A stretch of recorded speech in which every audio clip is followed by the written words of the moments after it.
Hello everyone! It's me again, Mami Rona, ang isang certified solo nanay tindera.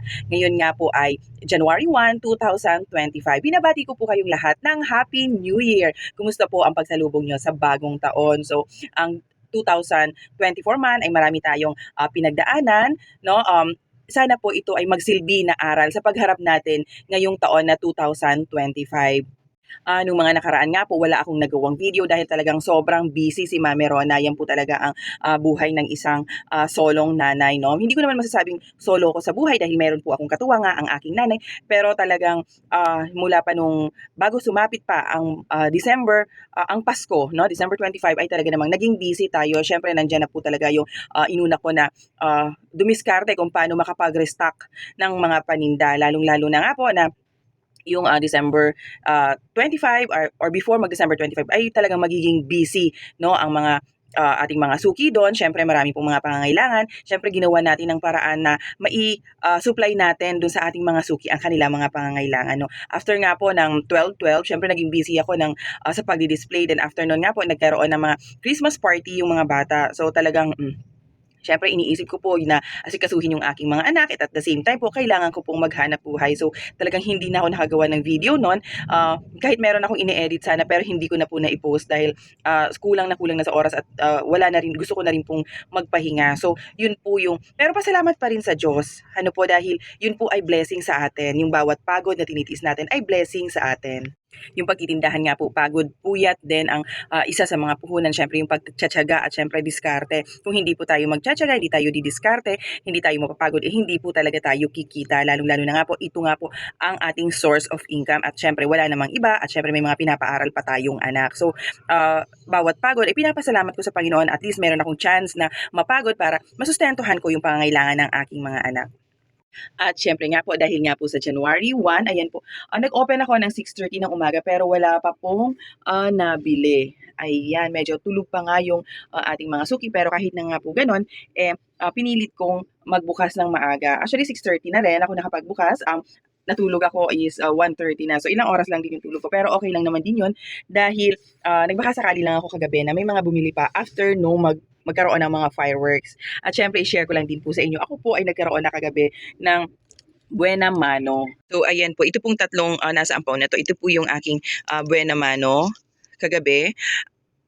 Yung unang benta ko nang sumapit ang 2025. So nabenta ko to mga around 12:15 na ng hating gabi. So yung aking unang Buena Mano, syempre ito po ay ang nabili niya ay alak at saka sigarilyo. So ito po ay buong pera, may bali nasa 305 pero eksakto po yung kanyang ibinigay sa akin. So ayan po yung pangalawa. At syempre ito nga po pala ay lalaki, no, ang bumili sa akin.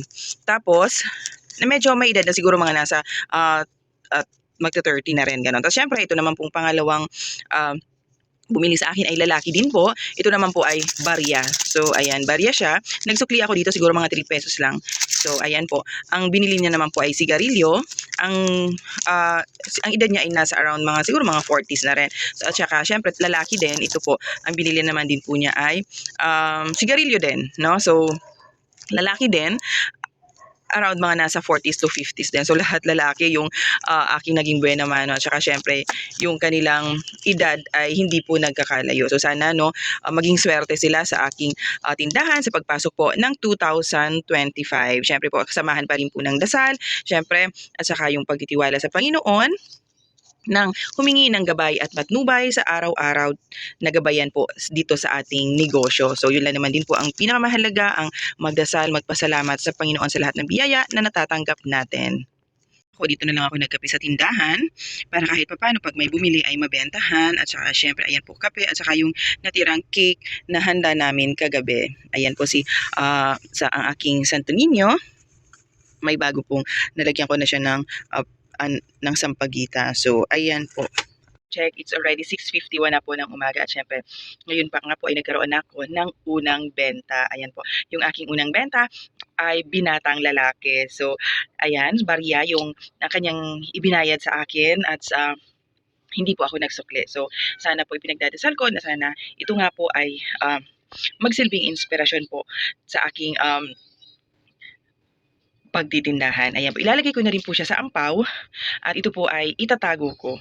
Ilalagay ko lang din sa aking kaha. So yun po ay turo ng aking nanay na yung first na 3 benta ko sa pagbukas ng tindahan ay magsilbing inspirasyon dito po sa aking pagtitindahan.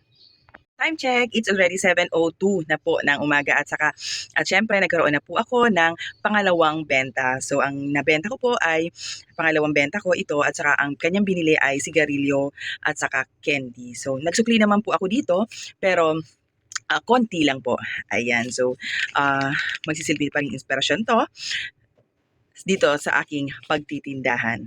Time check is already 7:30 na po ng umaga at nagkaroon na nga po ako ng pangatlo pong benta sa araw na to. So ito po ay barya at hindi din po ako nagsukli. Yung pangatlo ko pong benta ay medyo may edad na lalaki. So ito nga po na nagkaroon na ako ng 3 benta mula nung pagbukas ko ngayong 2025. So good luck po sa aking tindahan. Sana kung ano man po yung pinagdadasal ko ay alam ko na dinidinig yon ng Panginoon at syempre hindi naman po para sa akin yung aking paghahanap buhay kundi ito nga po ay para sa aking pamilya. So nawa po syempre tayo po ay may kanya-kanyang kahilingan. Sana po ito po ay matupad ngayong 2025. Kung hindi man po matupad ay maumpisahan at saka syempre meron po talagang plano si Lord para sa atin. So basta continue lang po sa pagsisikap, pagtsatsaga at syempre ipagdasal natin na lagi tayong malusog, masaya, meron tayong peace of mind na yun po ang pinaka-importante. Maayos po ang ating katawan at ating pag-iisip.